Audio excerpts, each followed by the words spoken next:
A car, to me, I think the answer to that question is somewhat bifurcated. There's a car for transportation. I think of that as a transportation appliance, right? That's my daily driver, and it doesn't matter, it just needs to work. Separate from that transportation appliance a car, an automobile.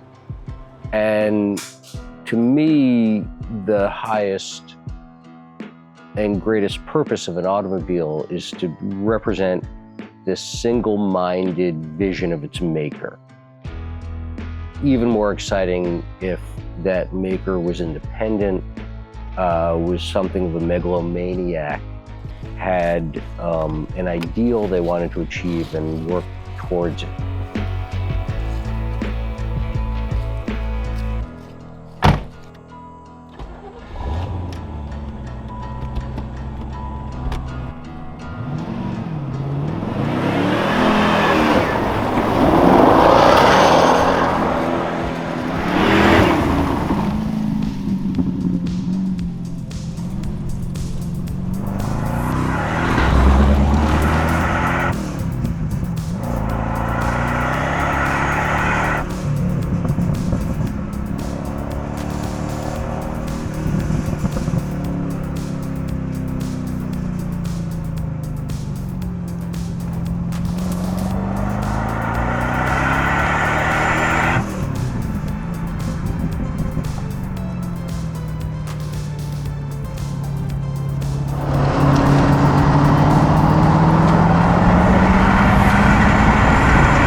I own one purely because I am a fan of Reeves Callaway.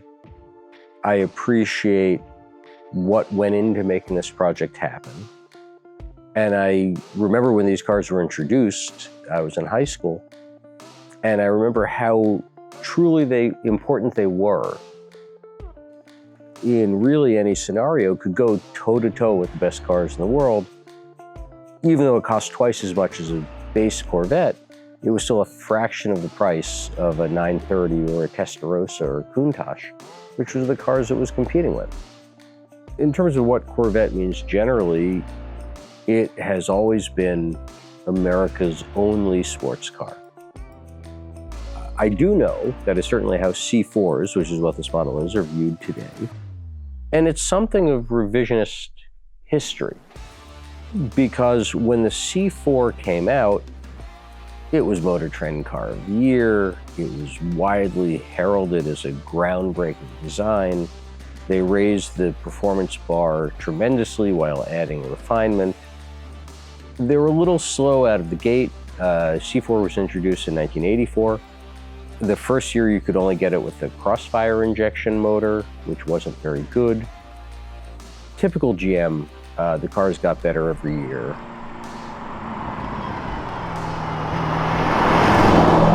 Reeves Callaway, he had worked with Alphas and Volkswagens, but always as a tuner. The deal he made with Chevrolet was to offer the twin-turbo conversion as a regular production option. They call RPO. In this case, it was RPO B2K was the option code. If you check that option box when you ordered a C4 Corvette, the car was shipped from Bowling Green, where Corvettes are made, to Callaway's shop in Old Lyme, Connecticut. Callaway did the conversion and then shipped the car to whatever Chevy dealer you were buying it from, where it was delivered with a full GM new car warranty. This is '87. This is the first year that the B2K option was offered. No change to the car at all, with the exception of the twin turbos and intercoolers, the associated plumbing and computers, the megaphone exhaust pipes, which were a Callaway signature, and the twin NACA ducts in the bonnet, boost gauge in the dash. That's it. Factory wheels, factory bodywork, all the things that Callaway later offered as options, die mag wheels, aero body kit, none of that was offered in '87.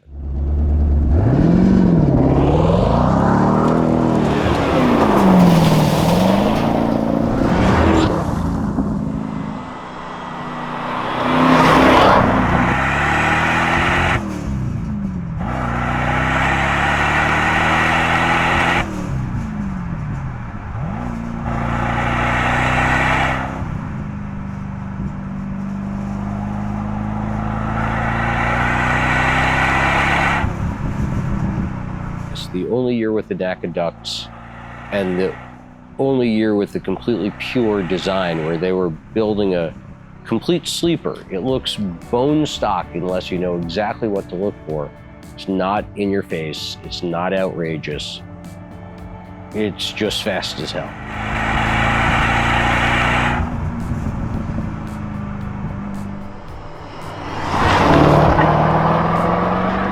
They're very, very drivable cars. Now, they don't have traction control. They don't have any kind of stability assistance. So if you have no experience driving high-powered cars, you could still get yourself in trouble. Factory on an 87 Corvette was 245 horsepower. Callaway was 345, but 600 foot-pounds of torque. And if you ordered the Wonder Bar option, which most of them got, then you were talking more like 400 horsepower, same torque figures. This car has the Z51 suspension, which was mandatory on Callaway coupes. So the ride is a little overly firm, but it corners quite flat. It's quite neutral. It will push a little bit on turn-in, but you can balance that with throttle, and then it's easy enough to get it to rotate if you get hard on the gas. This car, these are colors you could have ordered from GM, medium blue inside and outside, but it is still uniquely Callaway in the sense that I don't think anybody ever did offer what's effectively Smurf blue outside with full Smurf blue interior, except in a Callaway. They're just nice, clean, elegant designs, which is something you could probably never say for a Corvette before. This is a car that you use for the pleasure of driving it. And it's definitely a sort of if you know kind of car. We had a man who had a vision that wanted to create a car that could compete with anything in the world. He convinced a major manufacturer to take a risk on him. They did, and they created something that was truly world-beating. It was faster than any of the competition, to include Porsche, Ferrari, and Lamborghini, and only the roof cars of the world could come close. So Reeves Callaway, in that way and many others, was just an extraordinary man. I'm Alex. I am the curator of the Straylight collection, and I drive a 1987 Callaway B2K Corvette, in this case, number 111 of 184 ever made.